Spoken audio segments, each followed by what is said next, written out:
Vietnam bingung, banyak pemain mundur dari ASEAN All Stars. Kenapa nggak mau dilatih pelatih kami? Kim Sang-sik diminta mundur.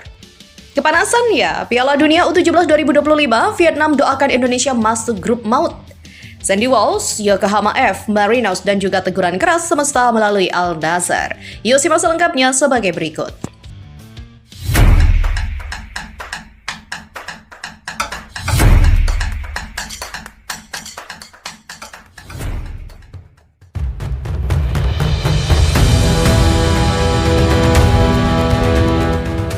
Vietnam pusing setelah sejumlah negara ASEAN satu persatu menarik mundur pemain mereka dari panggilan memperkuat ASEAN All Stars. Pelatih kepala timnas Vietnam Kim Sang-sik ditunjuk menukangi tim ASEAN All Stars dengan sejumlah pertimbangan penting. Salah satunya, Kim Sang-sik berhasil membawa timnas Vietnam keluar sebagai juara Piala AFF 2024 setelah 6 bulan bergabung.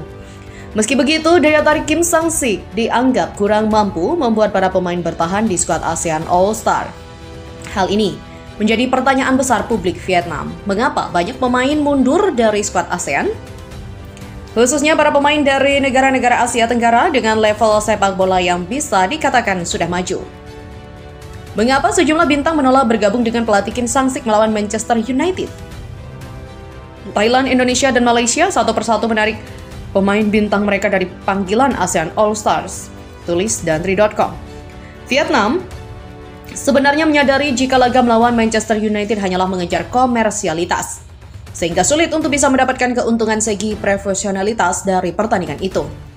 Media Vietnam tersebut juga meminta Kim Sang-sik untuk mempertimbangkan melatih ASEAN All-Star. Mereka bahkan meminta Kim Sang-sik untuk lebih fokus pada timnas Vietnam menghadapi timnas Malaysia.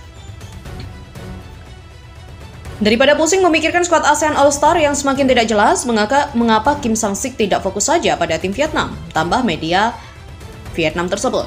Tentunya, hal ini menambah ironi laga ASEAN All-Stars versus MU. Laga ini pastinya akan disaksikan bukan hanya ASEAN, namun juga dunia yang dapat mencoreng wajah sepak bola ASEAN. Di lain sisi, Vietnam punya doa terburuk untuk timnas U17 Indonesia yang berlaga di Piala Dunia U17 2025 masuk grup maut. Ya, sebanyak 48 kontestan Piala Dunia U17 2025 sudah didapat setelah Uganda dan Mesir memastikan kelolosan mereka. Piala Dunia U17 2025 pun akan memasuki fase drawing dengan 4 pot yang tersedia dengan masing-masing 12 peserta.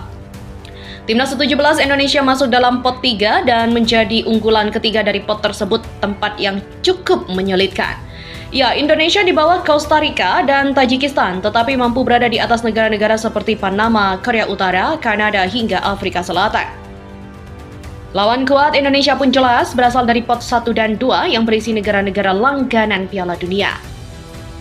Berdasarkan data itulah, publik Vietnam lewat salah satu media lokalnya mendoakan Indonesia masuk grup maut. Tepatnya satu grup dengan negara-negara seperti Brazil, Prancis atau Jerman yang termasuk dalam pot 1 dan negara-negara seperti Italia, Korea Selatan, Uzbekistan hingga Kolombia yang tergabung dalam pot 2. Meski didoakan tergabung di grup maut, Vietnam meyakini peluang lolos Indonesia dari fase grup sangatlah tinggi. Di babak penyisihan grup, Indonesia akan satu grup dengan tim dari pot 1, 2, dan 4. Besar kemungkinan Indonesia akan berhadapan dengan tim-tim seperti Brazil, Prancis, Jerman, Inggris, Argentina di awal. Meski demikian, peluang Indonesia lolos dari babak penyisihan grup Piala Dunia U17 2025 bukan tidak mungkin. Mengingat Piala Dunia U17 2025 jumlah pesertanya sangat banyak. Demikian kata Detail 247. Ya, Piala Dunia U17 2025 diikuti 48 tim, menjadi kontestan paling banyak sepanjang sejarah turnamen.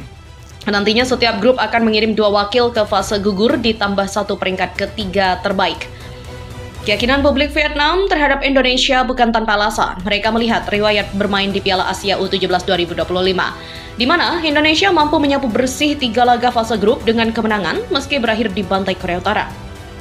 Timnas U17 Indonesia bisa lolos dari babak penyisihan grup Piala Asia U17 2025 dengan catatan impresif.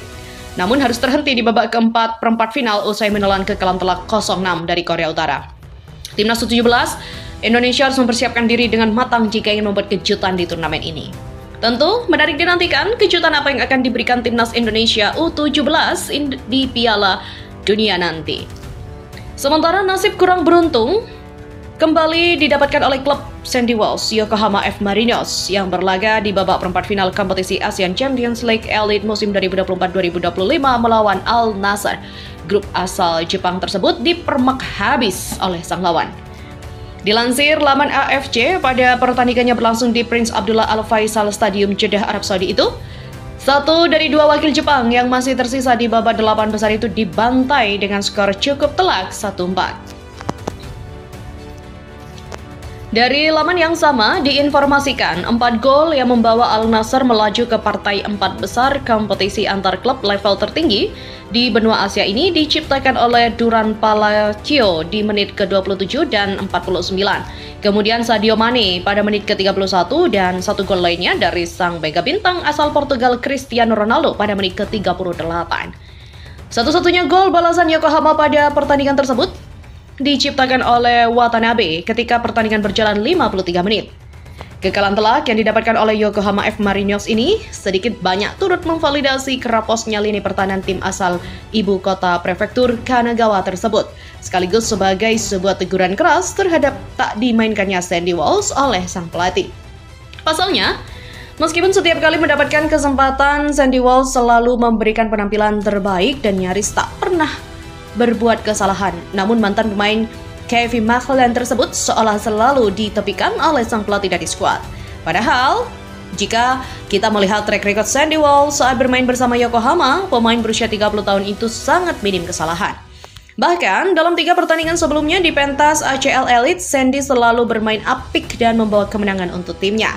Namun sayangnya, meski kerap bermain apik di lini pertahanan, Sandy Wells justru tak mendapatkan tempat di tim semenjak awal bulan April 2025 lalu.